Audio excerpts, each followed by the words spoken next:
Congressman King's constituents gathered outside his Long Island office recently to voice opposition to the radicalization hearings. Kill the infidel! It's un-American. It's in the Quran! And support. We support King!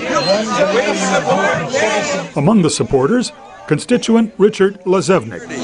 We're letting all sorts of people in, whatever they believe. If you don't believe in the American way and our government and our system of law, then you don't belong in the United States. There are an estimated 7 million Muslims in the United States. They include people from all walks of life, and Keith Ellison, the first Muslim member of Congress. He is scheduled to testify at the hearings.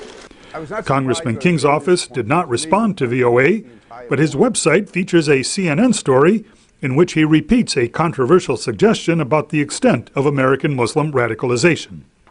In 2004, I said that 80% of the mosques were controlled by extremists. That was based on testimony in the year 2000 from Sheikh Kabani, who was testifying at a State Department hearing. Now, I don't know today whether it could be more than 80%, it could be less than 80%. Forgive me, Allah. And his eye closed, he passed away.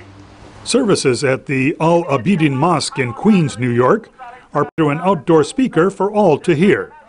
Among those attending, Zahir Uddin, Executive Director of the Islamic Leadership Council of New York.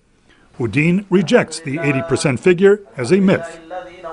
There could be few mosques, at least we don't know any of those mosques, if there are any. If Peter King has the knowledge, so he should speak out about those specific mosques.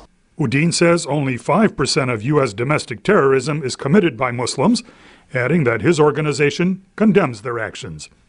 And a recent Duke University study indicates U.S. authorities uncovered 48 out of 120 Muslim terrorist plots since 2001, thanks to tips from the Muslim community.